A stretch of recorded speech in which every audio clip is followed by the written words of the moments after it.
Assalamualaikum warahmatullahi wabarakatuh.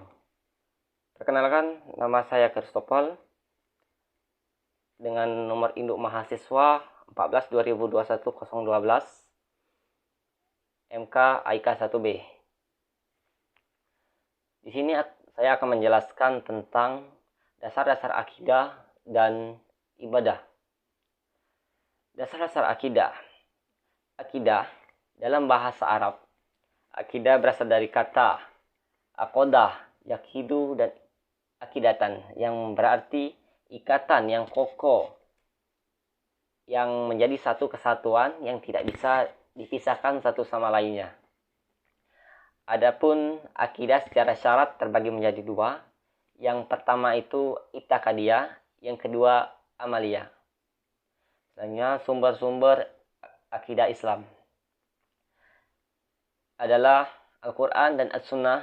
Artinya apa saja yang disampaikan oleh Allah Subhanahu wa Ta'ala dalam Al-Quran dan oleh Rasulullah dalam As-Sunnah itu wajib diimani dan diamalkan. Selanjutnya ruang lingkup pembahasan akidah. Adapun ruang lingkup dalam pembahasan akidah itu ada 4 ruang. Yang pertama ilahiyah, yang kedua nubuwah, yang ketiga itu ruhaniyah, yang keempat sam'iyah. Tauhid sebagai landasan akidah, iman, dan Islam. Tauhid ialah meyakini keesaan Allah Subhanahu wa Ta'ala dalam rububiyah, ikhlas beribadah kepadanya, serta menetapkan nama-nama dan sifatnya. Yang pertama itu tauhid rububiyah, yang kedua tauhid uluhiyah, ketiga itu tauhid asma wa sifat. Adapun sifat-sifat Allah Subhanahu wa Ta'ala ada 9 sifat. Yang pertama al-qudrah, yang artinya berkuasa. Yang kedua itu al-iradah, yang artinya berkehendak. Yang ketiga itu al-ilmu, yang artinya ilmu. Yang keempat itu al-hayat, yang artinya hidup. Yang kelima itu al-syam dan al-basyar, yang artinya mendengarkan dan melihat. Yang keenam al-qalam, yang artinya berbicara. Yang ketujuh itu al-istiwah dan al-arsy, yang artinya itu bersemayam di atas arsy. Yang ke-8 itu al-ulu, yang artinya tinggi, dan al-faqiyah, yang artinya di atas. Yang terakhir itu al-mayyah, yang artinya kebersamaan. Adapun rukun iman, ada 6 rukun iman. Yang pertama iman kepada Allah Subhanahu wa Ta'ala. Yang kedua rukun iman kepada malaikat. Yang ketiga itu rukun kepada kitab suci yaitu Al-Quran. Yang keempat iman kepada Rasul. Yang kelima itu iman kepada hari akhir. Yang keenam itu iman kepada qada dan qadar. Dan adapun pengaplikasian tauhid dalam kehidupan sehari-hari, yaitu mencintai Allah melebihi dari segalanya. Yang kedua itu jika nama Allah disebut baik dalam orang membaca Al-Quran ataupun menyebut nama Allah yang lainnya, maka hati kita akan tersentuh, merinding.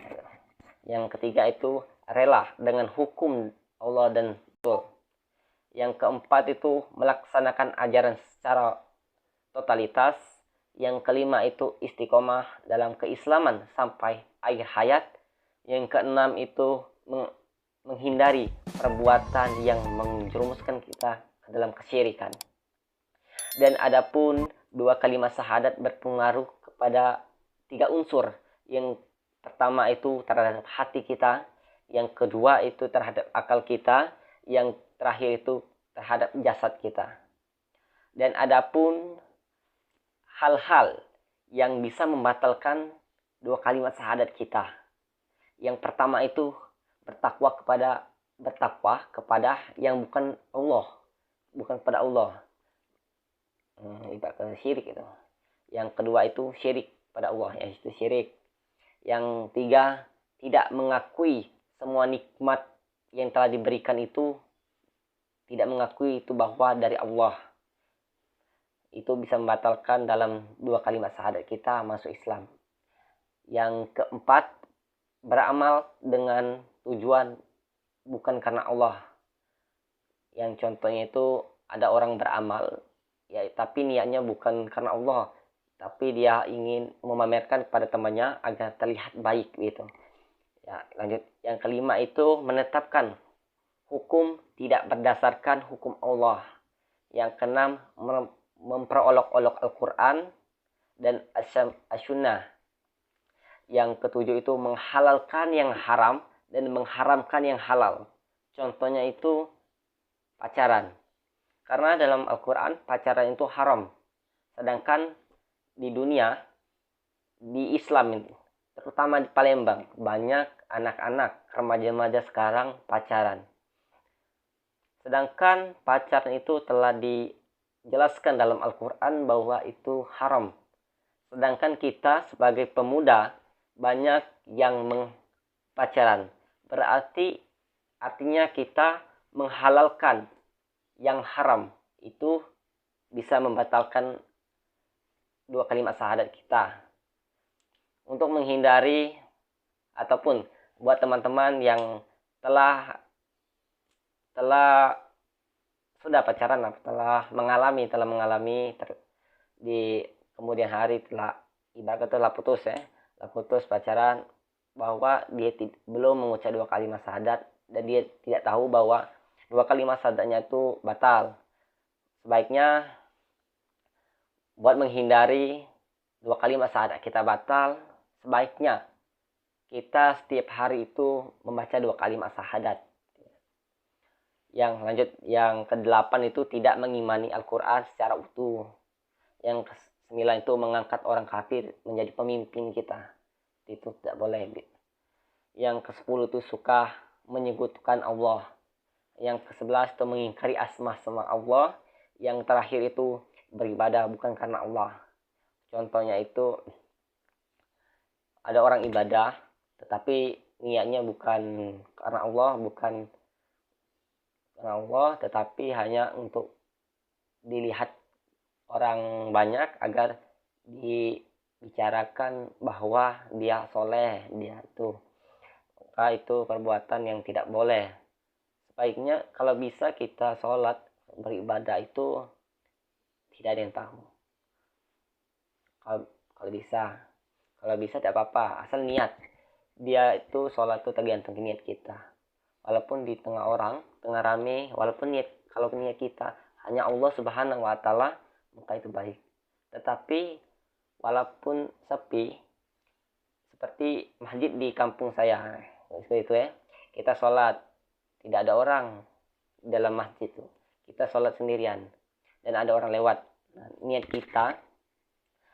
kita itu bukan, sholat itu bukan karena Allah Subhanahu wa Ta'ala, tetapi niat kita itu hanya untuk dilihat oleh orang yang berjalan tadi, agar dibicarakan oleh orang yang berjalan tadi bahwa anak yang sholat itu soleh. Itu tidak boleh, perbuatan tidak boleh.